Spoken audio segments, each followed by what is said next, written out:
Well, Steve, thank you so much for joining me again on this episode of Lynch with a Leader. It is an honor to have you.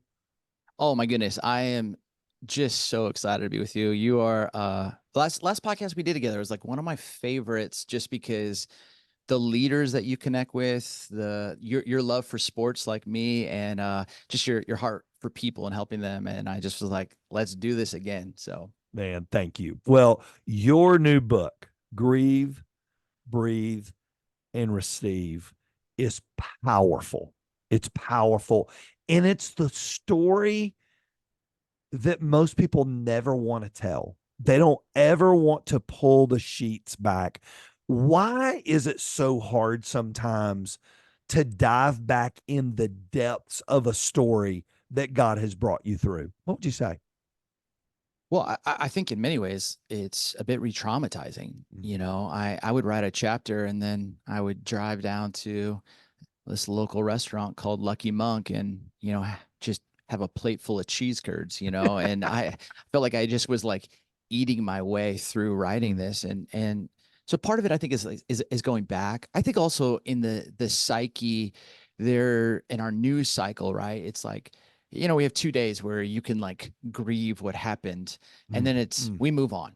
We don't necessarily move forward like the great TED Talk differentiates, but like we just move on. And to go back and do an autopsy often is like, well, you do that in counseling, or maybe you do that in like small circles. You don't necessarily do that publicly because, well, what's your real motivation? Mm. And I think I had to really wrestle through that. Like, here's why. And I just kept finding more and more stories of people who had unresolved grief. And I, as an athlete in college, growing up, I knew how to achieve. I just didn't know how to grieve. And Mm. this was just my attempt to really help people understand how to do this and how to do it in a biblical way. It's so good, the story of grief, and I want to get into what caused it. You've spent your life as a pastor. I mean, you have walked with people at all levels. You've walked in hospital rooms, you've walked in homes after somebody's passed. How do you handle somebody with grief that is grieving now different based on what you've been through? What's changed about you about how you handle people? I mean, I think honestly, if we have unresolved grief in our own story, in our own life, I think that we're going to be more efficient oriented, Mm, mm, not people oriented. We're going to, sit with someone, but, we're going to check our watch and probably, and, I gave 30 minutes here and said a good prayer. But I got meetings I got to go to. And I think my ability to hold space and sit with, that's to go good. slow, I did not have that gear. So, as much as I would want to, and as much as probably I was similar to a Ferris Bueller, and people loved me, and I could connect with people and move people to the next person and make them feel seen and loved. Um, I my ability to be fully present Mm. um, wasn't nearly what it is today. Is that a gift that you found through this desert that you've walked through? Is being fully present as a husband, as a father? I think so. I also think that it's probably a little bit of the wrestling match between first half of life and second half of Mm, life. that's good. So there's probably something there. I think wrestling some of my own personal ambition to the ground and be like, all right, what were you really doing this for? So there's probably some of that, but I do think honestly, and let me try this on because you're a great leader. If like you're like a zero, okay, and the a positive 10 is like full joy, like thriving, fruit of the spirits just embodied in your life. And the negative 10 is like the most like pain, sadness, disappointment, grief, betrayal, whatever it is. I think, and this is just my hypothesis, if you can only go to a -2 in your understanding of your own personal grief, I'm not saying that Mm, there's like a -10 and it's the hardest stuff. I'm just talking about mining it, learning it, unpacking it. If you can only go to a -2, I think you can only go to a +2 in your ability to actually experience joy wow. and presence Mm, and patience. And what I began to realize is the more that I was able to sit in the deserted place, in the desert, in these places of having to sit in the honest, this happened. And the fact that I was able to mine that with trusted counselors and business leaders and mentors and friends, I think has now given me an ability to get to the direct opposite side. And that's just created more space in my heart and my mind and my body and my soul to not necessarily have to try and fix or move someone, but to actually sit with and kind of hopefully in the best possible way embody what, God gave the name to his son, Emmanuel, God with us, that I that's can right. be a representative of the nearness of the Lord, even in someone's darkest day.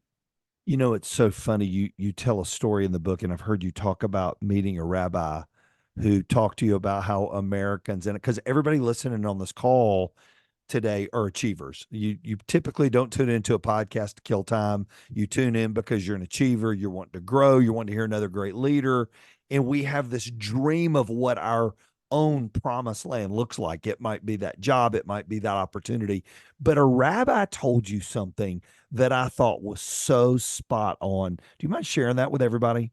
Yeah, so I was in Israel, Jerusalem, and I saw a rabbi and thought I would just go chop it up with him, and I, introduced myself, have this little conversation. And then I had been studying kind of the primary environments of the Hebrew scriptures, or what we know as the Old Mm, Testament. And they're Egypt, and it's a place of, oppression and slavery. It's a place where what is so unfair happens to the Hebrew nation.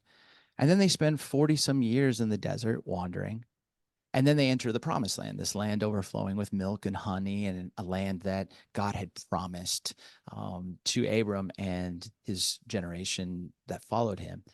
And so I asked the rabbi, I said, hey, in the course of one person's life, how much time do you think someone spends in Egypt? How much time do you think someone spends in the desert? How much time do you think someone spends in the promised land? And he said, you Americans are so funny. You think everything is up and to the right. You think it's all trending towards the promised land. But that's not how we see it. We actually think 10 to 15% of a person's life is in Egypt, mm, 10 to 15% of their life is in the promised land, and the remaining 70 to 80% is in the desert. And I just realized in that moment, and the majority of my life I've been trying to bypass the desert at all costs, boy. and to just somehow go from here to there as quick as possible. And what I realized is, oh, if you don't learn to do the desert well, you're never going to have the character to do the promised land well. Mm, And I had a mm. lot to learn about the desert. And the crazy part was your desert came when you thought you had hit the promised land. That's the crazy part of your story. And for these guys on the call that might be a college baseball coach or working in a business somewhere, you were at the Apple of your industry. You were at the Google of your industry. It was the pinnacle place of the industry. If you don't mind, Steve, unpack a little bit about what you thought the promised land you had entered into would be like and how it quickly turned into the worst betrayal and desert you could ever imagine. Yeah. So in 1975, this youth group had kind of exploded in a neighboring town, Park Ridge. It was South Park Church, and was kind of led by a couple of leaders. And they decided, as these kids were graduating, they didn't feel like they had a church home to go to. And so they decided to plant a church. And they planted out in Palatine, Illinois, in a movie theater. And it was drama, it was teaching, it was worship, and it resonated. And, you fast forward a few years and 272 people show up to a local bank to take out personal loans. And many of them in their 20s because they were compelled by a vision of this Acts 2 church. And they got enough money to buy a chunk of property that felt like in the middle of nowhere, and build that first building. And this church just started to grow, and it became, like you said, at the apex of and pinnacle of leadership in the local church and evangelism. They were doing conferences. Global Leadership Summit was kind of founded from that. And the church had been at a 42-year run when the founding pastor, Bill Hybels, had announced to the congregation that myself and another person would be his successors. And so I would be over content and congregation as the lead teaching pastor. And the other person would be kind of like the lead executive pastor. And so the two of us were really tasked to follow in the footsteps of arguably one of the best leaders that Christendom had Yep. known up until that time. And so it was my dream job. I mean, I just for all the business leaders out there, I mean, I think all of Willow Creek's property is probably easily at $500 million in assets, so congregation at the time somewhere, north of 25,000 people. You're talking about annual budget in the $75 million range. Like, so resourced savings, auditorium sat 7,200 seats. I mean, it's just unbelievable what had happened out of a youth group. And then 4 months after I get announced as this lead teaching pastor, a story comes out in the Chicago Tribune about allegations of abuse of power and sexual abuse against my mentor. And I mean, this just rocked so many of us. And unfortunately, what began to see is a church that I knew, and the Willow that I knew was a church that did the harder right and would choose to speak on behalf of, or to go first in many ways, to admit that they were wrong. And unfortunately, the stories of these women were sidelined. They weren't handled right. And we chose institutional preservation at the expense of doing the harder right as a church. And that really caused me on August 5th, when another story came, and it was Bill's former assistant, and it was in the New York Times, to realize I can't just play church. Like, I can't just, because when you're a pastor, you are stewarding people's trust, not just in the Lord, and in an institution, but like you're like, there's something that happens, like, because when God is involved in it. And I just, for me, I just came to understand that my understanding, and I'm not saying I'm right, my understanding for how we needed to handle allegations of such a severe nature were out of alignment with how the church was wanting to. And so I chose to resign. They did an independent investigation a year later. The stories came to be true. But it kind of sent me in a real desert run because, people didn't understand why I left, so I'd be walking at Starbucks and people would be yelling stuff at me, and people sending me messages, you're a coward, you're not a leader, you only trying to protect yourself, and all that stuff was really, really hard because I actually loved my job. This was my dream job. I loved that congregation. I was doing stuff with the Bears. The church had this heart for evangelism and discipleship and leadership. And like, I connected to the heartbeat of this church. And honestly, I cared about the legacy of that place so much. But not as much as I cared about the integrity of the bride. That's right. And so it was just this like massive cognitive dissonance within me. And I just felt like I needed to do what I felt the Lord was asking me to do, which was step down. And the hardest part of this whole thing is you do the right thing, yet you still get the desert. And you did the right thing when it got the darkest, when you reached, because I think every leader goes there, When you reach that darkest place, how dark was it? And what was it the enemy was saying to you when the lights all went out and the people that you thought were with you weren't with you? You've been betrayed by friends and people that you thought were in it for the ride with you. What was the enemy lying about that you began to believe in those dark places? And well, there's so many moments, to be honest. I mean, one moment happened shortly after I had resigned, and I was with my son at Starbucks, and we had ordered our drink. We were waiting, and my son's in fifth grade at the time, and this woman comes up and just starts blasting me inside the Starbucks, and people are just watching. I'm like, you're a coward. You never had enough to like lead this place, and you abandoned. What kind of leader do you think you are? And my son's right there.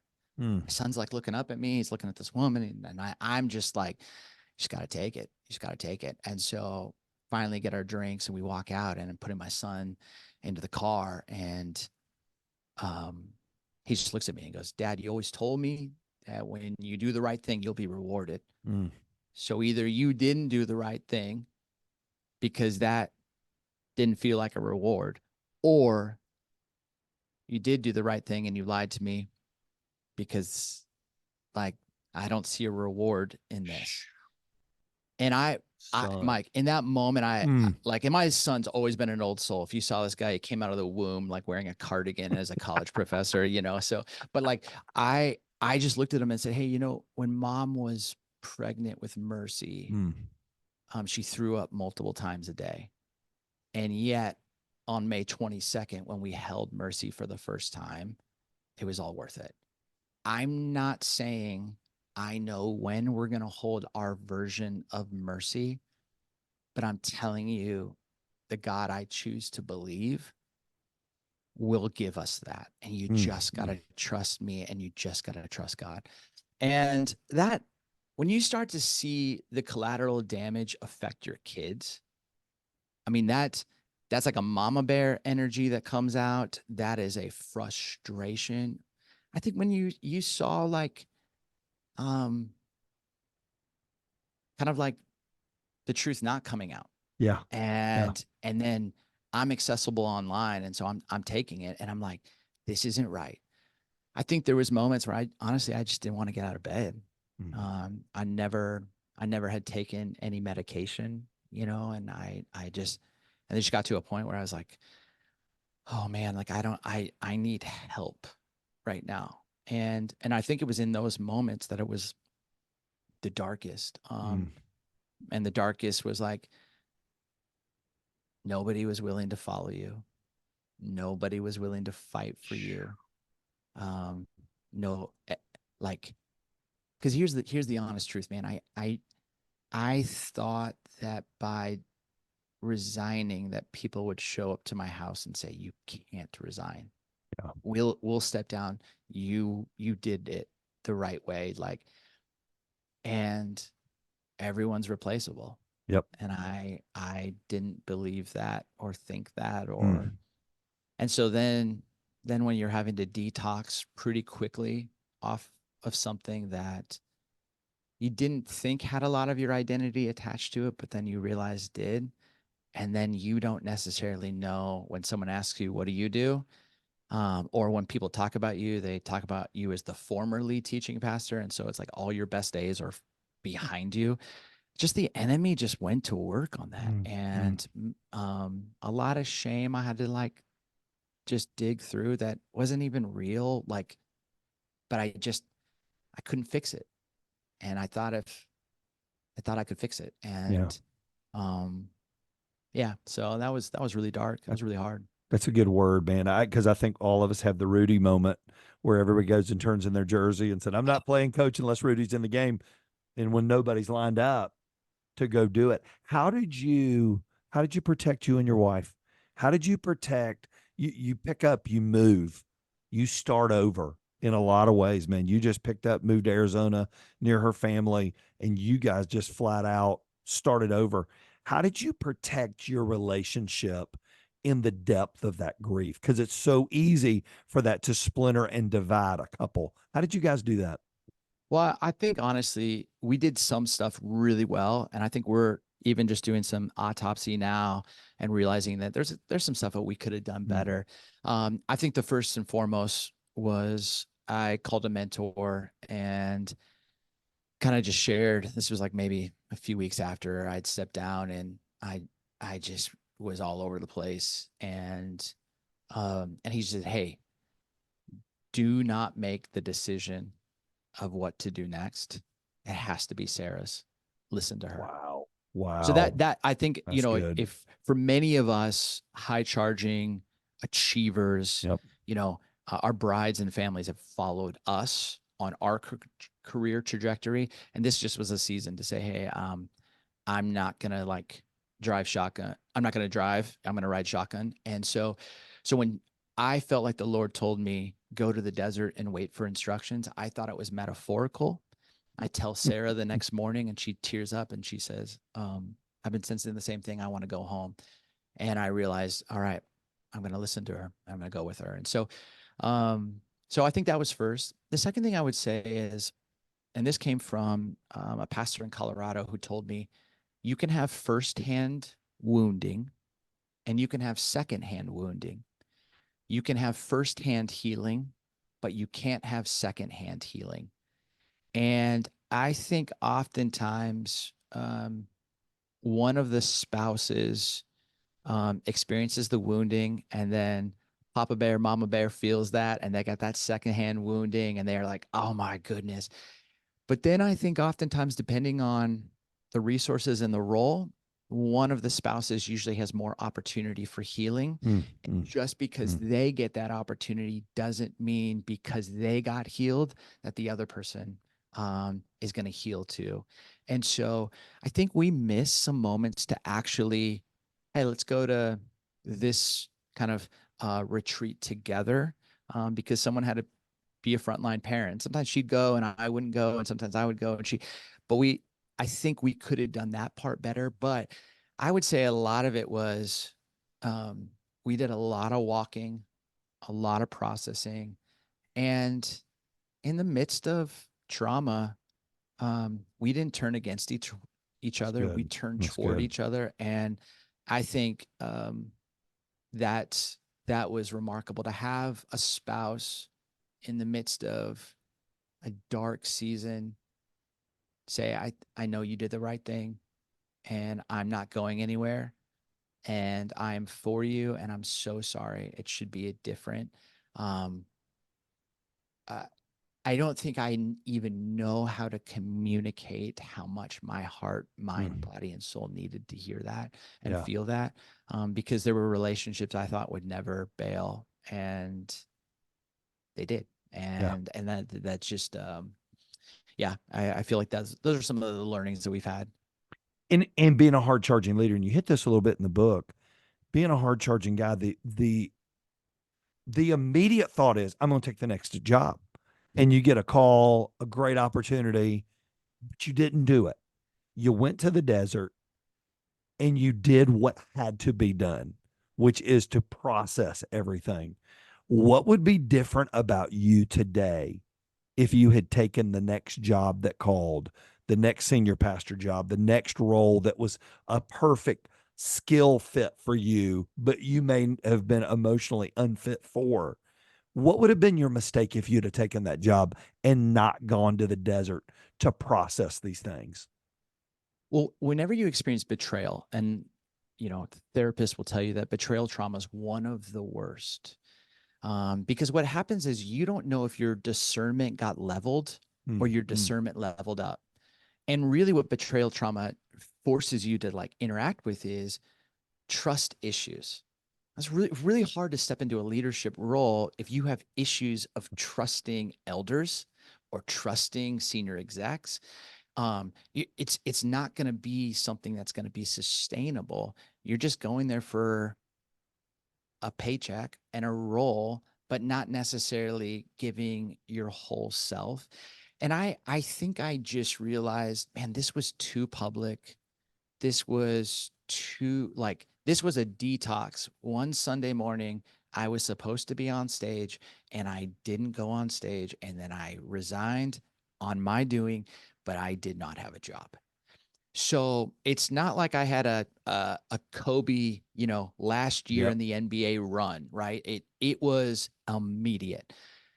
And so I think that if you don't allow that pain Mm, to mm. get transformed, it will become transferred.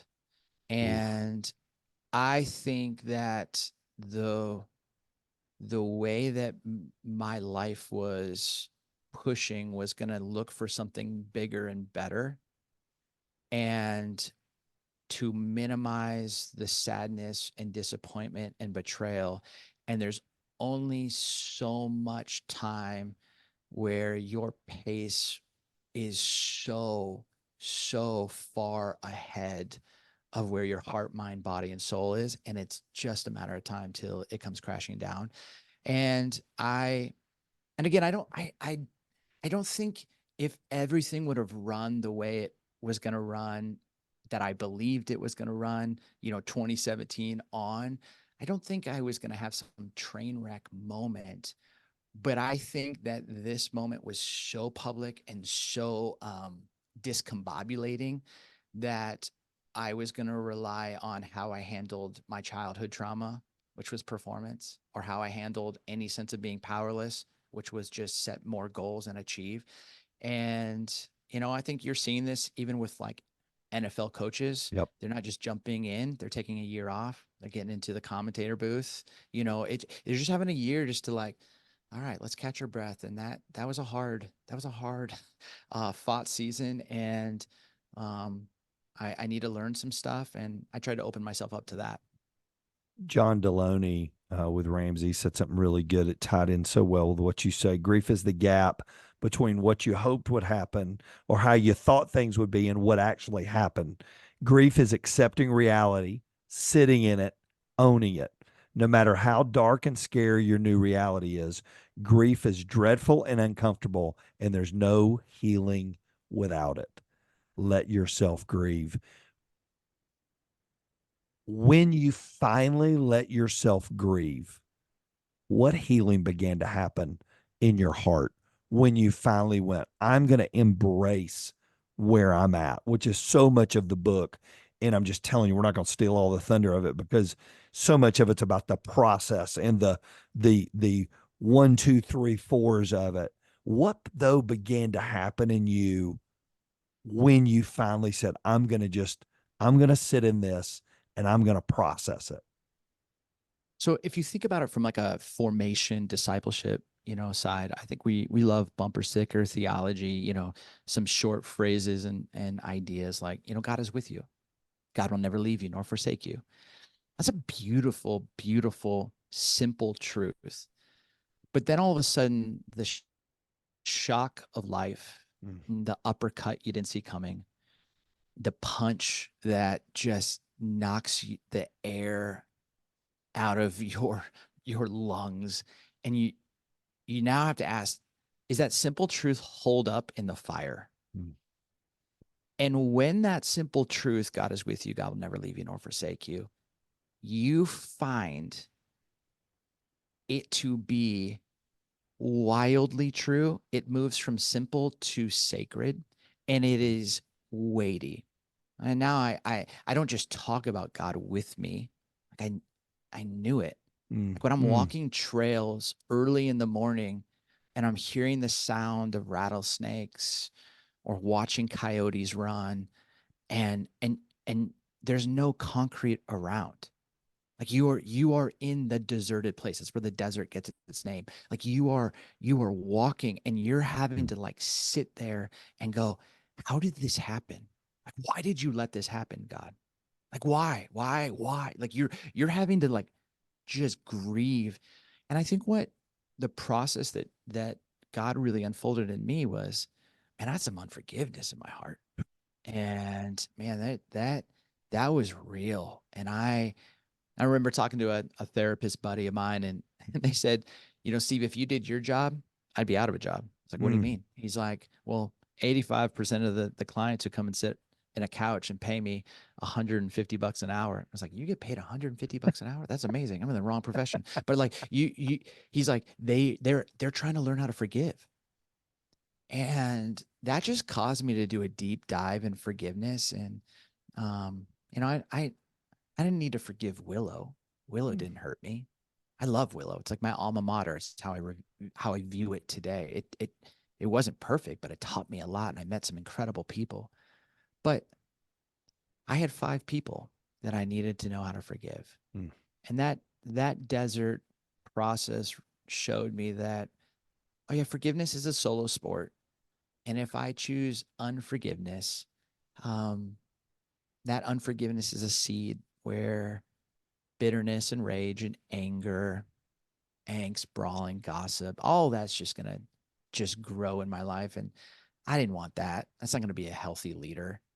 But if I could actually choose to forgive, and Jesus, when he returns in John 20, he like looks at the disciples in that room, and he like he says, peace be with you, because they're all scared. And Yep. then he says, peace be with you again. And then he breathes on them, which is like trying to tell them that they're like this uh, spiritual beings.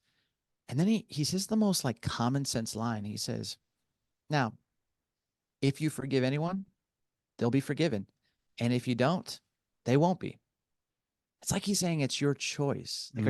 Mm. are you going to embody the way that I'm teaching you, which is to forgive? And when you forgive, you actually are doing the work so that when, if ever comes a day when someone might who hurt you be willing to own what they did, your heart will be ready for reconciliation and the miracle of 2 people who were once at odds now being one in Christ. And I feel like that work that um, God did in me, that the Spirit did in me, was not easy. I had some self forgiveness I needed to do, but it uh, I think it was one of the most profound gifts that I was able to. And then the second thing I'd say is, in the desert, you have to untangle a lot what you thought it was going to be. Um, and, sometimes we've been gaslit in certain situations to believe certain things. And I just had to realize, oh my gosh, I, I, Genesis 3, like God says, who told you? Who Right. told you you were naked? Like I had to own there was stuff that I chose to believe that's because somebody else told me, Steve, you're not a leader. I chose to believe that That's right. because they were a leader. And I felt like God was saying, like, who told you that? I never said that. And so part of that untangling was, oh, stuff I had to own that I chose to believe about me that went directly against the imago Dei and the Mm. uniqueness of how God wired me. And so I think part of that desert is for me was unforgiveness and the reclamation of identity. Grieve, breathe, receive. When did you learn to breathe again? When did you feel like I am beginning to find life again and have that spirit breathe in me again? What point in the journey and how long did that take? And it took a while, and I think, as I think about the grieve, breathe, receive, the real framework behind it was Holy Weekend. And one of the practices that I would think about is, hey, in this present moment, what day do I feel like I'm in? Mm, You know, that's good. am I in grief, which is Friday, something that feels unfair, not right? And sometimes I'd be on Twitter and I'd see something and it would send me right back to Friday.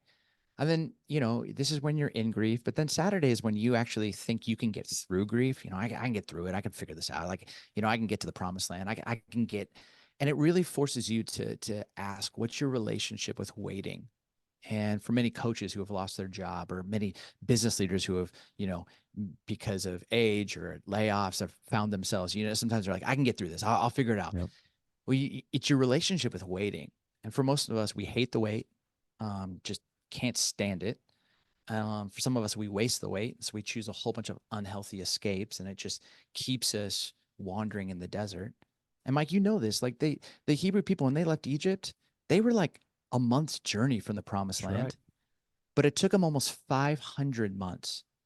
And I just realized like, oh my gosh, like I have a part to play in this. And it's not me just trying to get through it. It's trying to get what God is trying to get through to me, Mm, which is mm. slow it down. And let's do the work on your heart. And I think once you can understand Friday and Saturday, you set yourself best for Sunday and the surprise of what Easter brought. I mean, the disciples didn't know that a man could come back to life and that the tomb would be empty. That was the most epic surprise ever. And then Jesus returns and he's got holes in his hands. And so it's not like the grief didn't happen, the Friday didn't happen. He's got the holes in his hands. And I just realized you move from in grief to through grief to Mm. carrying and living with this grief just differently. And I think that there was a moment when I was hiking one day and I just like got to the top of this summit and it's called Camelback Mountain. And I remember like I'd go there often and just loved that trail. And I got up to the top um, and it's a hard trail because some parts you got to boulder, some parts you're climbing up rocks, some parts are trail. And I just got to the top one morning and I just had this sense like, hey, we're gonna be okay. Mm, mm.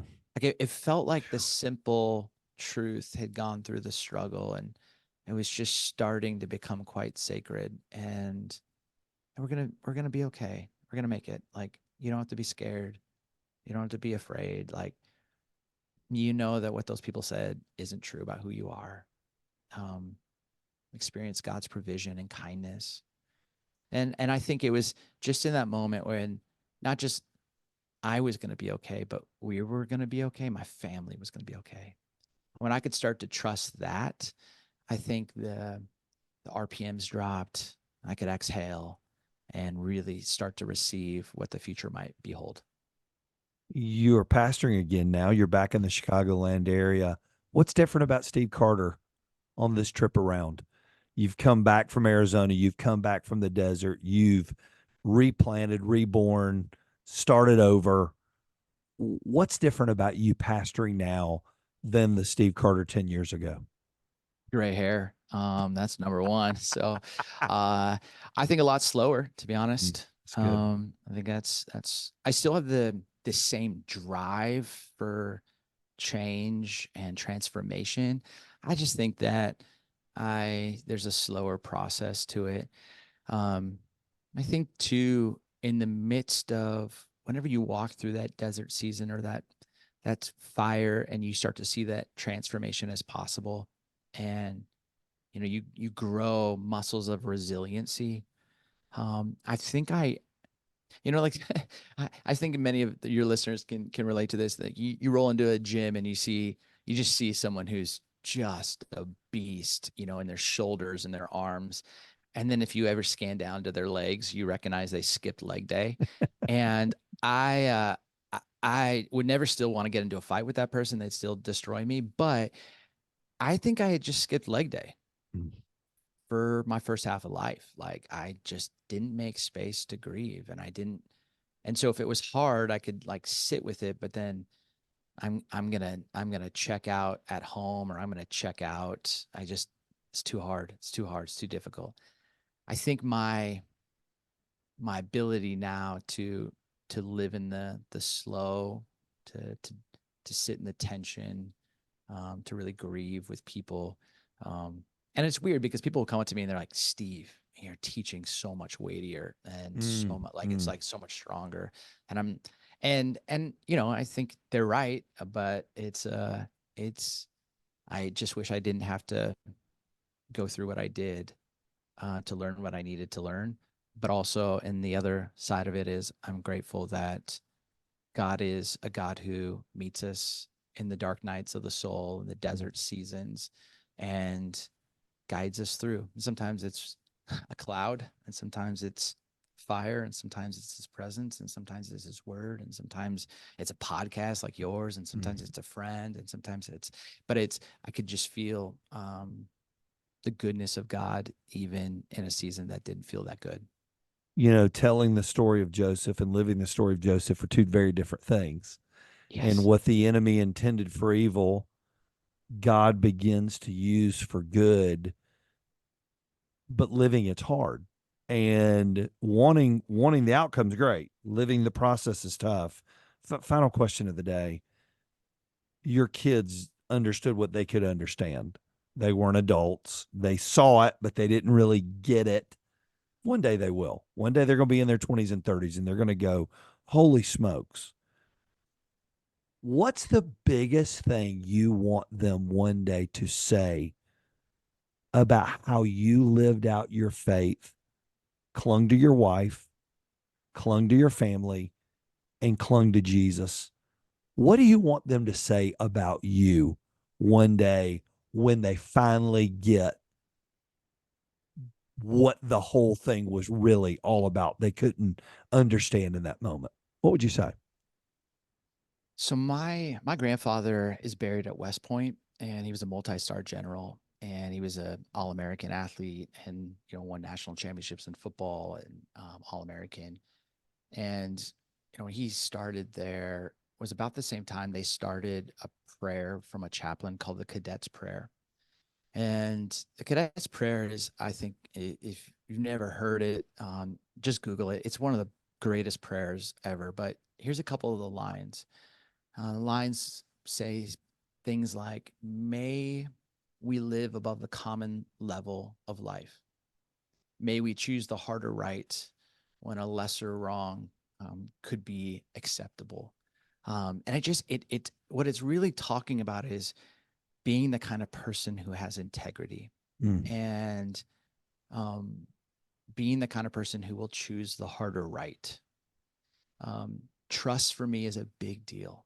And trust for me is a mathematical formula. And I think every leader, every single day, you're either building trust or you're breaking trust. And when you think about trust, I think in today's world, it is safe plus consistent again and again, over and over on repeat makes you worthy of trust. But if you're consistently unsafe again and again, over and over, your people might do what you say, but they will not trust you. Or if you are safe but inconsistent mm. again and again, over and over on repeat, they might work for you, but they're not going to trust you. And I want my kids someday to say my dad had integrity. He chose the harder right, and he was safe and consistent again and again, and he was worthy of my trust. And because I saw how he trusted a God who is safe and a God who is consistent and a God who is worthy of trust. And if I could live that small example for them, I think I would have won um, this one and only life.